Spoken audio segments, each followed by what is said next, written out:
बिस्मिल्लाहिर्रहमानिर्रहीम।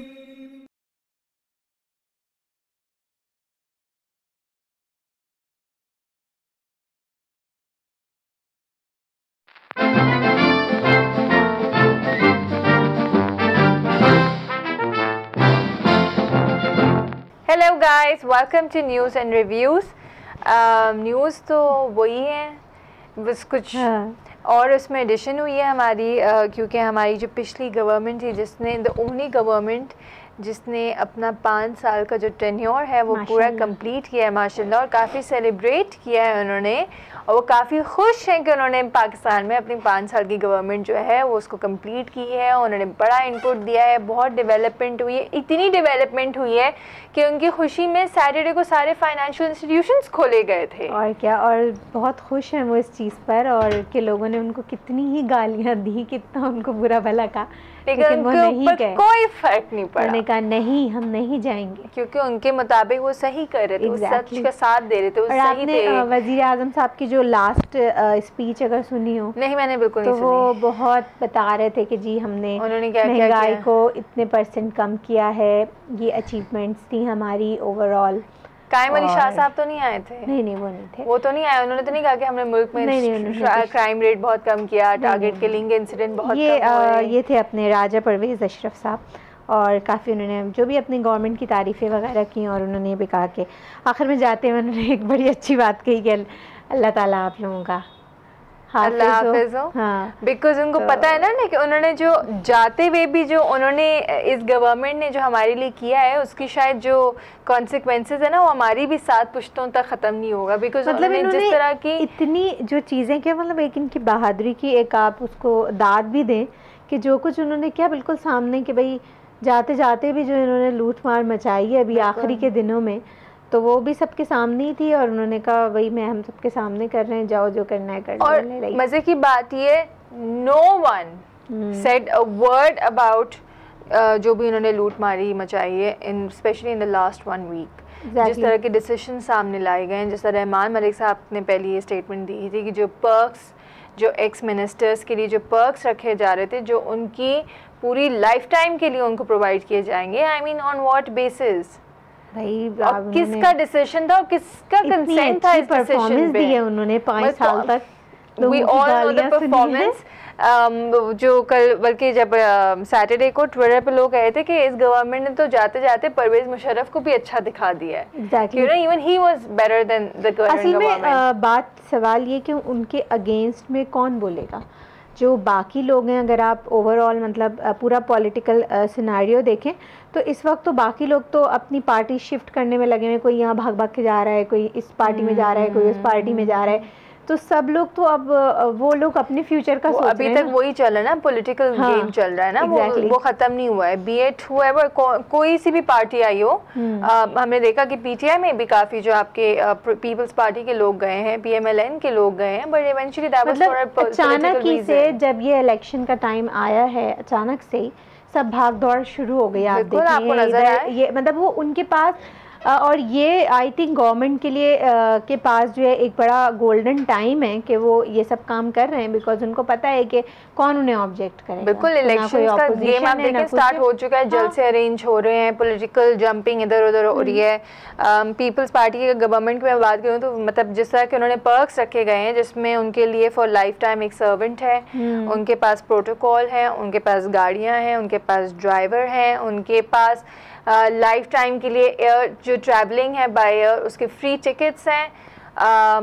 फिर I am sure जो उनको पेंशन मिली होगी वो भी कोई अच्छी ही अमाउंट होगी, इतनी कोई सस्ती अमाउंट तो नहीं होगी ना कि फाइनेंशियल इंस्टीट्यूशंस उसके लिए खोले रखे गए हैं। वही मैं कह रही हूँ कि मतलब उनको तो अवार्ड मिला है ना, लोगों को, आवाम को, जाहिर सी बात है इतनी हिम्मत करना कि 5 साल तक बेवकूफ़ बनाना, बाकी तो 1 आध साल में 2 साल में भाग जाते हैं। और वैसे की बात ये कि जाते जाते भी जो उन्होंने बेवकूफ़ बनाने के जो रिकॉर्ड्स कायम किए हैं, जिसको Guinness book of world record में लिखना चाहिए, उसके अगेंस्ट भी चलो आम आवाम नहीं, लेकिन जो पॉलिटिकल पार्टीज़ जो दो मखसूस अगर हम कहेंगे 2 लोग आए हैं जिन्होंने चेंज के बारे में, उनकी तरफ से भी कोई ऐसा कोई स्टेटमेंट, स्ट्रॉन्ग स्टेटमेंट नहीं आया है सामने। कि इस वक्त वो भी अपना वही बात है कि वो भी अपने फ्यूचर के बारे में सोच रहे हैं कि हम जो दूसरी पार्टी वाले हैं ये सोच रहे हैं कि इनकी पीपल्स पार्टी वाले आई थिंक ये सोच रहे हैं कि हम इधर उधर कहाँ भाग के जाएं, क्योंकि उनको पता है अब इन्होंने तो अब आना नहीं है, तो वो कोशिश यही कर रहे होंगे कि जो आने वाली पार्टी है उसमें चले जाएं। दूसरी पार्टी वाले इस चक्कर में लगे हैं कि हम किसको अपनी तरफ कौन कौन खींच, तो अभी तो वो चीज चल रही है ना, हम अपना वेट किस तरह उसको गेन कर सकते हैं पॉलिटिकली अगर देखें तो वो सब अभी तक देख रहे हैं कि हमारा कौन से एरिया में जाके हम सीट इस बंदे को नहीं, तो कॉर्पोरेट वर्ल्ड में होता है कि आप एम्प्लॉइज को तोड़ते हैं, उनके पास time to get the best resource. हाँ, पता नहीं इलेक्शंस होंगे भी या नहीं, उसकी भी मुझे थोड़ा डाउट हो रहा है। इलेक्शंस के बारे में बात करें तो आप भी मुझे बताई थी, पर न्यूज़पेपर भी मैंने देखा कि ताहिरुल कादरी साहब जो हैं, उन्होंने अलामा ताहिरुल कादरी साहब, सॉरी माय अपॉलॉजीज़, उन्होंने जो है कंडेम कर दिया है और उन्होंने बोला है कि जो अपकमिंग इलेक्शंस होंगे, उन्होंने अपने सारे फॉलोअर्स को बोल दिया है कि prepare for sit-ins at all election polls, because वो अगेंस्ट हैं जो धांधली के होगा और जो करप्शन है और जिस तरह से ये इलेक्शंस का सेटअप किया जा रहा है वो उसके कम्प्लीटली अगेंस्ट हैं। तो I think you and I should be ready for another sit-in protest. तो फिर ये मतलब इलेक्शन के भी अगर ये नहीं कराना चाहते तो फिर क्या चाहते हैं? अगर इलेक्शन नहीं कराना चाहते तो इसका मतलब या तो ये नहीं गवर्नमेंट है। इफ आई एम राइट, वो इलेक्शन से पहले जो उन्होंने प्रोटेस्ट लॉन्ग मार्च किया था, जो उसमें उन्होंने जो रिक्वायरमेंट्स आगे रखी थी, तो उसमें भी तो वो फिर आखिरी में एक्सेप्ट कर दिया था ना। एग्जैक्टली, मैं यही कह रही हूँ कि अगर ये इलेक्शन नहीं कराना चाहते तो फिर ये चाहते हैं कि पीपल्स पार्टी की गवर्नमेंट, तो फिर वो लॉन्ग मार्च एंड क्यों?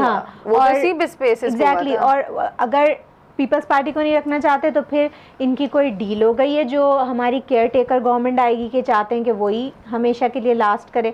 और अगर इलेक्शन का ये बाइकआउट कर देंगे और उसके बाद फिर ये कंप्लेन क्यों करेंगे कि हमारे जाली वोट डाले गए या ये पार्टी जाली वोट से, ये वोट तो डलेंगे ही एट एनी कॉस्ट, बिकॉज ये हमारी हिस्ट्री है कि वोटर्स के जो नंबर ऑफ़ वोटर्स जो हैं उतने वोट तो हमेशा डल ही जाते हैं। ठीक है, तो आई थिंक कि ताहिरुल कादरी साहब को बजाय इसके कि अपने लोगों को ये गाइडेंस देनी चाहिए कि आपने किसको वोट देना है और आपने उसे ज़रूर वोट देना है, और ये बंदा जो है बिल्कुल लॉयल है और ये जीतेगा, तो ये आपके लिए काम करेगा। एम्बेसडर बनना चाह रहे हैं तो फिर कुछ करें ना, ये प्रोटेस्ट अब इलेक्शन पोल्स पे क्या प्रोटेस्ट, लोगों को ये बताएं कि चेंज कौन ला सकता है उनके ख्याल में। अगर उनके पास इतना अच्छा कोई प्रोसेस है स्क्रूटनी का और लोगों को वो चेक कर सकते हैं, तो वो ये लोगों को बताएं कि भाई ये बंदा है, ये बहुत लॉयल है, आप इसको वोट दें और वोट ज़रूर दें। और अगर आपके पास बेहतर कैंडिडेट है तो आप उसको आगे प्रमोट करें। अगर आप अग्री नहीं करते हैं कि जिस तरह के इलेक्शन पोल सेटअप हो रहे हैं या अगर जिस तरह के लोग आ रहे हैं वो करप्टेड हैं, तो फिर आप अच्छे लोगों को लाके खड़ा करें ना, तो eventually people are not blind, exactly, they will obviously go in forward. और आप जब उस चीज़ के लिए लॉन्ग मार्च कर सकते हैं तो आप इस चीज़ के लिए भी लॉन्ग मार्च करें। आई डोंट नो, जब मैंने इनकी स्टेटमेंट सुनी कि आप लोगों को ये कह रहे हैं कि आप जो है वोट ना डालें, सो आई डोंट नो, मतलब एक अगर एक स्टूपिडिटी है, अगर कोई भी शख्स ये बात सुनेगा, सो लाइक अगर हम वोट नहीं डालेंगे तो हमारा वोट तो फिर वैसे ही डल जाएगा। और प्रोटेस्ट में करेंगे, चलो ठीक है, मैं और आप तो प्रोटेस्ट कर देंगे, लेकिन वो इलेक्शंस तो हो रहे होंगे ना। जो प्रोटेस्ट में बैठा हुआ है वो तो बैठा है, वही तो कह रही हूं ना कि इलेक्शंस तो हो रहे हैं, लोग तो फिर आ जाएंगे, तो इससे अच्छा ये नहीं कि आप लोगों को इंकरेज करें कि बेहतर लोगों के लिए वोट करें। खैर, ये था न्यूज़ अबाउट इलेक्शंस। एक और जो कल आपने देखी है development, which is Nabeel Gabol, जो पीपल्स पार्टी काफ़ी सीनियर रहनुमा है, काफ़ी अरसे से वो इनका जो बेसिकली वो लियारी एरिया में उनकी सीट थी, उन्होंने कल पीपल्स पार्टी को छोड़ के MQM ज्वाइन कर लिया है। उसके ऊपर काफ़ी लोग ने उनको क्रिटिसाइज़ भी किया है।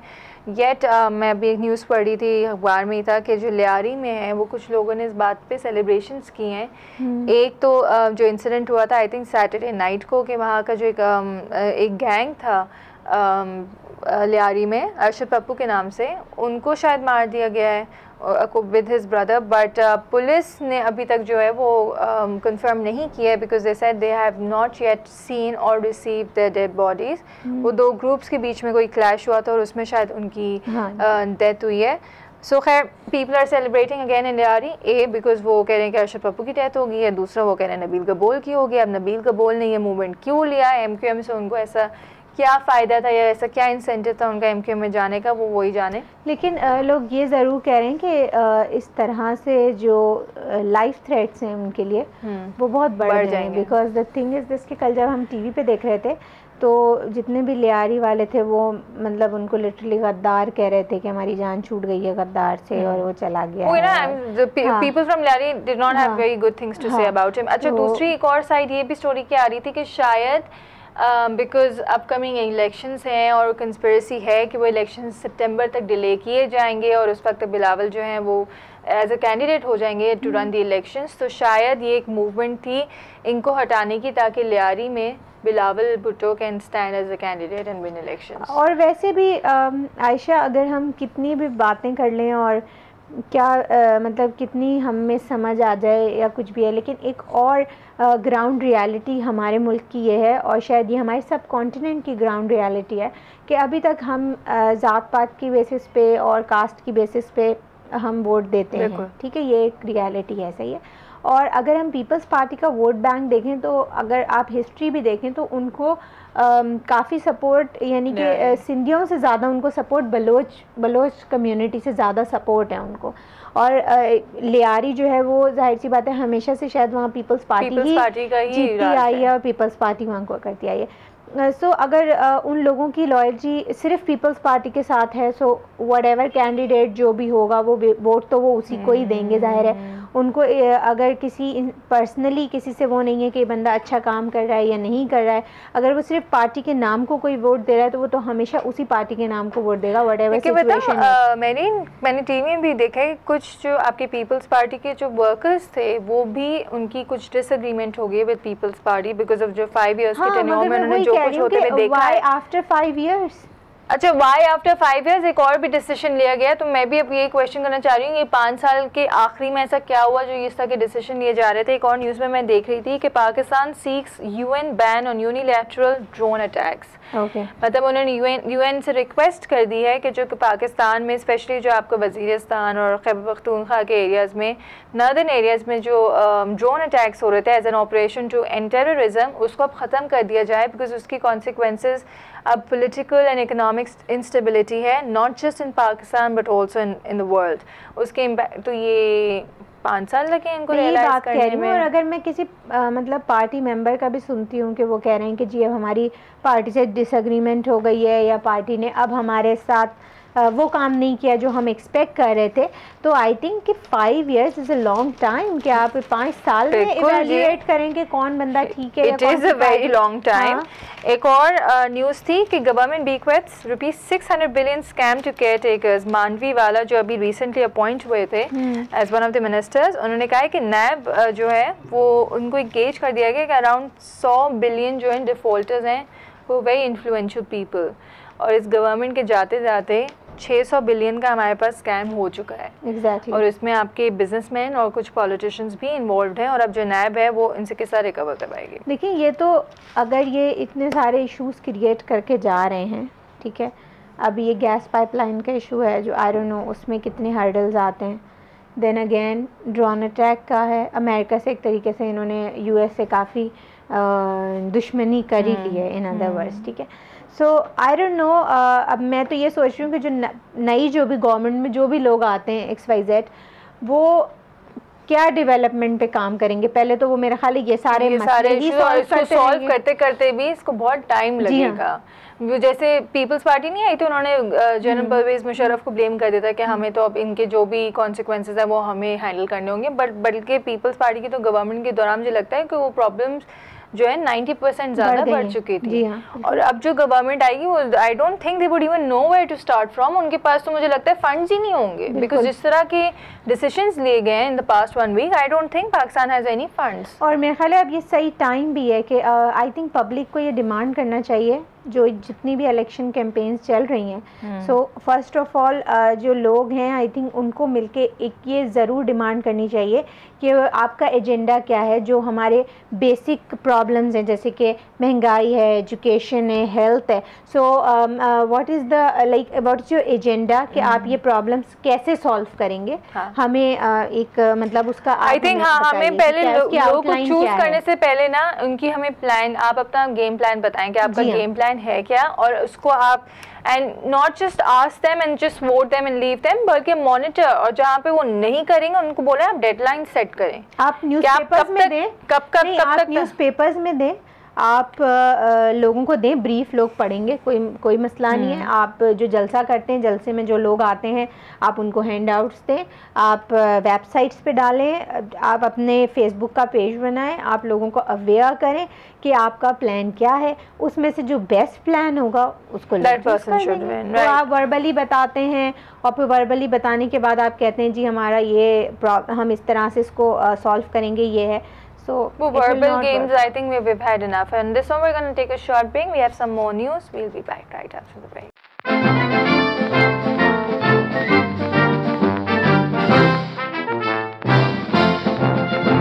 Welcome back after the break. Mary ने 2 न्यूज़ हाईलाइट की थी, दोनों आई थिंक कराची की हैं। एक आप मुझे बताई थी कुछ रिसाइकल्ड चीज़ें हैं जिसको हम माशाल्लाह से वापस रीसेल कर रहे हैं। हाँ, वो इन्होंने न्यूज़ ये थी कि 10 मिलियन का जो है वो बिज़नेस कर रही है, टीवी रिसाइकलिंग का जो बिज़नेस है वो 10 मिलियन का प्रॉफिट अर्न कर रही है on daily basis.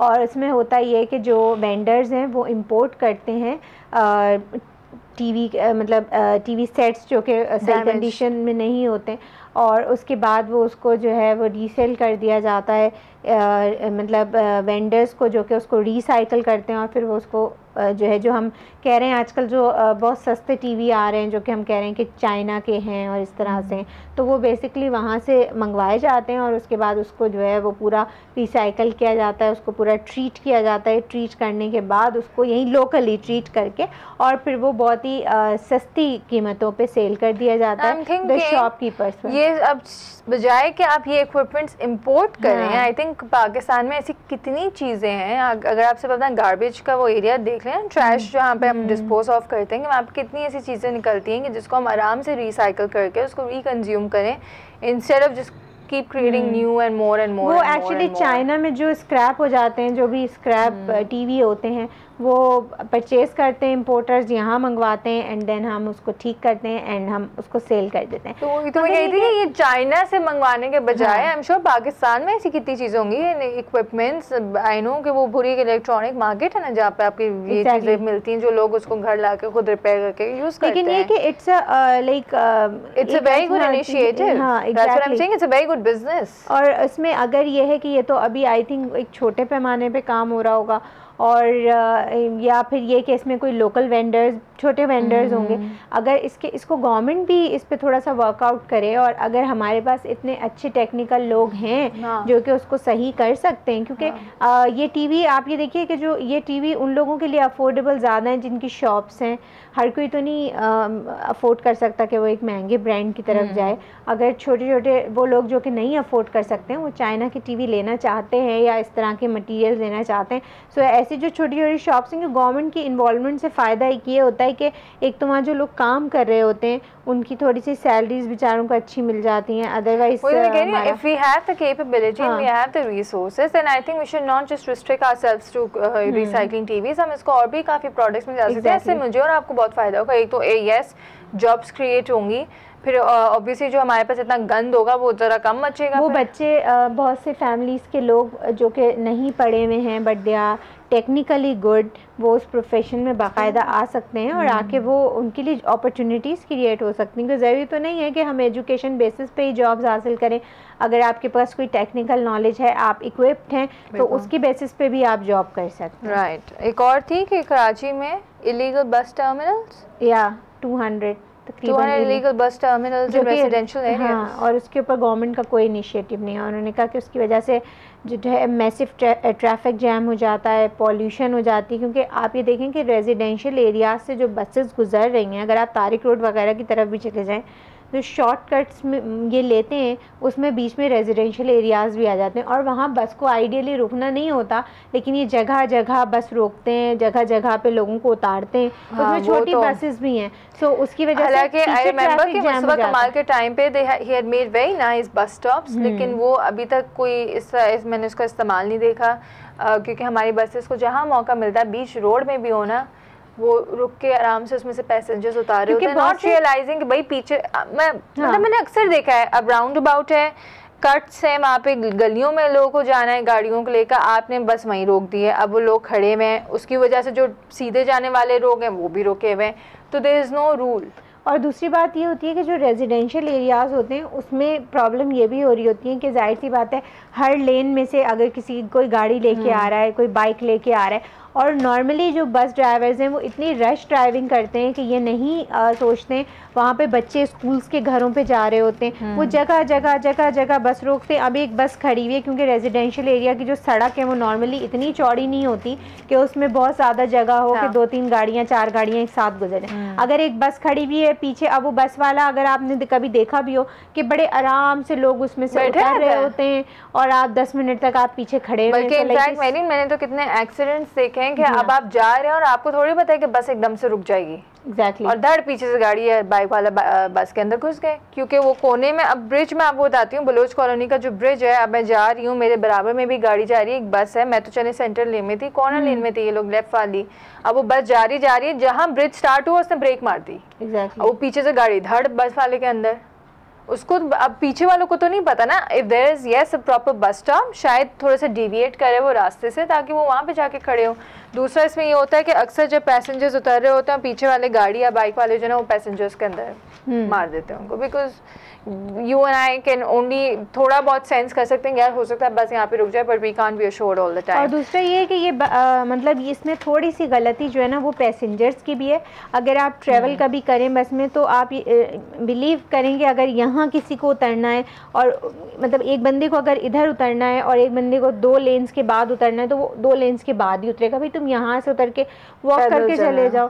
But yes हम हालांकि इसमें मैं न्यूज़ में यही पढ़ रही थी कि कराची जो है वो इतना बड़ा सिटी है, लेकिन अनफॉर्चुनेटली आज तक हम कोई जो है ना प्लान यहाँ पे कोई सिस्टम्स नहीं बना सके हैं, और स्पेशली ट्रांसपोर्टेशन सिस्टम नहीं बनाया ना बनाएंगे हम, क्योंकि हमारी जब तक हम हैं और आप में, मैं सिर्फ बसेस की बात नहीं करती, आप जनरली हमारे ड्राइविंग सेंस देखें तो वो तब तक सही नहीं हो सकता। बाइक वाले भी इधर से घूम रहे हैं, अब आप इंडिकेटर 1 घंटे से दे रहे होंगे, लेकिन जब आप गली में टर्न करने आएंगे ना तो ये बाइक वाले या रिक्शा वाले आपको ज़रूर काट के जाएंगे। तो we can't really complain on that. Indus air के बारे में बात करने जो बड़ी कंट्रोवर्शियल एयरलाइन थी, और फाइनली आज न्यूज़ में आ चुका है कि उनके 2 प्लेन्स जो हैं वो कराची पहुंच चुके हैं from US, so which means that the Indus airline is soon gonna operate. और I wonder what's going to happen to PIA and Air Blue and other airlines on board. क्योंकि ये एक इन्होंने जो कुछ जो हमारे मतलब फेमस आप कह सकते हैं जो इदारे हैं उनका जो इन्होंने बेड़ा गर्क किया है वो अननेसेसरी हायरिंग से भी किया है। जहाँ पे एक एम्प्लॉय की ज़रूरत है वहाँ पे इन्होंने political unnecessary and unskilled, I mean not very well qualified for that post, क्योंकि वो पॉलिटिकल इन्फ्लुएंस की वजह से बस हायरिंग हो जाती है ना उनकी, कि आपकी एक पर्ची सिस्टम, एक ज़रूरत एक बंदे की है, आपने हायर 4 बंदे कर लिए, तो वो जो सोचें जो 3 लोग हैं वो उस इंस्टीट्यूशन पे बोझ है ना, बिला वजह के पैसे ले। बल्कि नॉट जस्ट जो आपके ग्राउंड वर्कर्स होते हैं या टेक्निकल सपोर्ट स्टाफ होती है, बट ऑल्सो जो आपके पायलट सिलेक्ट होते हैं ना, बिकॉज PIA का process, my friend was going through it, and जब मुझे हैरानगी इस बात पर हुई कि कराची में से सिर्फ 2 सीट्स हैं out of the entire Karachi for pilots. PIA के सिर्फ 2 सीट्स हैं, और आपकी जो इंटीरियर सिंध है उसमें मच मोर सीट्स। और जो कराची से भी आप सोचेंगे जो पायलट के लिए खड़ा होगा तो ऑब्वियसली वो जो जिसकी कोई बैकिंग होगी वो आराम से चला जाएगा अंदर। हो सकता है उनको डर लगता हो कि कोई स्मार्ट डैशिंग पायलट ना आ जाए। हाँ, फिर उनकी एयर होस्टेस पाकिस्तान को कैसे रिप्रेजेंट करेंगे वो, अगर उनकी बड़ी बड़ी मूछें होंगी और मोटी सी उनकी पेट निकली होगी, वो जाएंगे। तो मैं हैरानगी की बात ये थी because yes Karachi is a commercial hub, institutes हैं यहाँ पे, यंगस्टर्स हैं, very well educated, very well exposed, I mean अच्छी पर्सनैलिटीज़ हो सकती हैं। तो हैरानगी है कि इस तरह के सिटीज़ में आपकी सिर्फ 2 सीट्स होती हैं out of I think the biggest population in any city would be Karachi. खैर इस गवर्नमेंट ने जो कर लिया वो कर लिया, लेकिन अब इसके कॉन्सिक्वेंसेस तो मुझे नज़र आ रहे हैं कि मेरी 7 पुश्तें अभी तक बर्दाश्त करनी पड़ेंगी, आपको भी शायद नज़र आ रहा होगा। इलेक्शंस आने वाले हैं, सिर्फ आई थिंक मैं अपने हर शो के एंड में यही बोल सकती हूँ कि अपने इस वोटिंग पावर को यूटिलाइज करें, आंखें बंद मत करें, खोली रखें, बिकॉज आज कोई और इफेक्ट हो रहा है, कल वो आप भी हो सकते हैं। आप जो है वोट डाल के और फिर धरने में जाके बैठ धरने में जाके बैठ चुपके से। This is how we're going to end the show. Take care and Allah Hafiz.